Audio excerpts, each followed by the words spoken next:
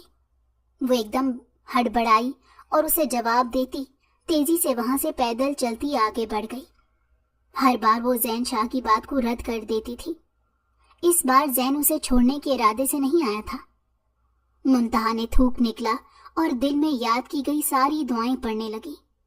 زین شاہ نے تلخ نگاہوں سے اس لڑکی کو دیکھا تھا جو ضد میں اپنا نقصان گوارا کر سکتی تھی، لیکن اس کی بات ماننا اس کی شان کے خلاف تھا۔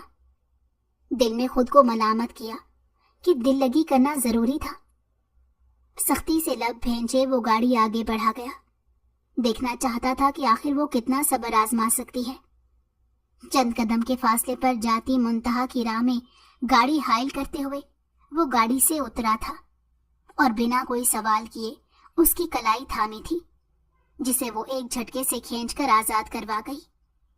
زین شاہ اپنی وہ سائیڈ اسے دکھانا نہیں چاہتا تھا کہ وہ ڈر کر بھاگ ہی جائے۔ پرانے کئی حساب کتاب تھے۔ آپ سمجھتے کیا ہیں خود کو؟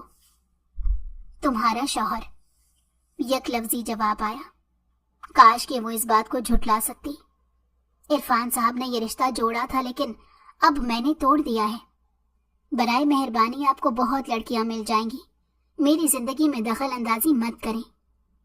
منتہا کو غلط فہمی تھی کہ وہ یہاں عرفان صاحب کے کہنے پر آیا ہے۔ دوبارہ وہ اس بند کوٹھری میں نہیں جانا چاہتی تھی۔ منتہا سے جتنے پیار سے وہ بات کر رہا تھا وہ اسے ہلکا لے رہی تھی۔ اس کے یوں ہاتھ چھڑانے پر زین کا دماغ گھوما۔ زین شاہ کی مہر لگ چکی ہے تم پر، اب تو مجھے ارد گرد کی لڑکیوں کی پرواہ نہیں۔ زین کی بات پر منہ بنایا۔ ایسا آدمی کبھی ایک لڑکی پر انحصار نہیں کر سکتا تھا۔ امیر مردوں کو کپڑوں کی طرح لڑکیاں بدلنے کا شوق ہوتا ہے۔ عرفان صاحب کی مثال اس کی نظروں کے سامنے تھی۔ اس سے پہلے کہ وہ کسی سخت رد عمل کا مظاہرہ کرتا، منتہا کا چہرہ دیکھ کر وہ ایک دم ٹھٹکا۔ یہ لڑکی پل پل اسے حیران کر دیتی تھی۔ آنسو لڑی کی صورت آنکھوں سے بہہ رہے تھے۔ پھر بغور اس کے تاثرات دیکھے گویا اس کے دل کی حالت پڑھنے کی کوشش کر رہا ہو۔ میری ماں اس دنیا سے جا چکی ہے، اب میرے پاس کوئی چیز گنوانے کو نہیں رہی۔ اب میں تم لوگوں کی باتوں میں آنے والی نہیں ہوں، اور نہ ہی میرے پاؤں میں کوئی زنجیر رہی ہے۔ چند لمحوں کے توقف سے اس کے چہرے پر استہزائیہ مسکراہٹ بکھری۔ اس کی گریز کی وجہ وہ اچھی طرح سمجھ چکا تھا۔ عرفان صاحب اسے یہاں دیکھ لیتے تو زین کی پہنچ سے دور کر دیتے۔ منتہا بہت سے معاملات سے بے خبر تھی۔ دیکھو، مجھے نہیں لگتا تم عرفان صاحب کی قید میں دوبارہ جانا چاہو گی۔ منتہا نے خوفزدہ نگاہوں سے اس کی جانب دیکھا۔ کیا وہ واقعی ایسا کرے گا؟ تمہارے بارے میں میری ماں کی رائے بالکل ٹھیک تھی کہ تم ایک آوارہ انسان ہو۔ زین اس کی آنکھوں میں چھپے ڈر کو بھانپتا اپنی بات کو دہرا گیا تھا۔ زین نے اپنے امٹتے غصے کو قابو میں کیا۔ مجھے تمہاری رائے جان کر خوشی ہوئی، لیکن تمہاری آنکھوں میں یہ خوف کیسا ہے؟ جو اس کی بات پر پھٹی پھٹی آنکھوں سے اس کے چہرے کو دیکھنے لگی تھی۔ کیا اس کا چہرہ کھلی کتاب کی مانند تھا کہ سامنے کھڑا شخص بنا تردد اس کے دل کی کیفیت سے آگاہی حاصل کر گیا تھا؟ وہ کسی کو اجازت نہیں دیتی تھی کہ وہ منتہا شاہ کی کمزوریوں کو جان سکے۔ منتہا نے ایک نظر سڑک کی جانب دیکھا اور بیگ پر گرفت مضبوط کی۔ یہاں سے بھاگ جانے کے لیے دوڑ لگانا چاہی، لیکن زین نے اسے تھام کر اپنی گرفت میں لے چکا تھا۔ اگر میں تم تک پہنچنا چاہوں تو تمہاری لاکھ کوششیں بھی مجھے باز نہیں رکھ سکتی۔ تم ایسے نہیں مانو گی۔ نگاہوں میں استہزائیہ رنگ لیے وہ اسے مخاطب ہوتا، اسے باور کرا گیا تھا کہ وہ اس سے غافل ہرگز نہیں تھا۔ میں تم سے اپنا ہر رشتہ ختم کرتی ہوں، مجھے چھوڑ دو۔ زین نے اسے گاڑی میں پٹخا اور دروازہ لاک کرتے ہوئے دوسری جانب سے خود بھی اندر بیٹھ گیا۔ اس نے سر تاثرات چہرے پر سجاتے ہوئے گاڑی سٹارٹ کی۔ پہلے جیسی شوخی اب جا کھوئی تھی۔ لاتوں کے بھوت باتوں سے نہیں مانتے، دل میں گویا ہوا۔ اپنے چچا سے دل میں معذرت کی۔ ابھی کچھ ہی سفر طے ہوا تھا جب گاڑی میں سنائی دیتی سسکی پر اس کی نگاہ بے ساختہ پہلو میں براجمان اس وجود پر پڑی تھی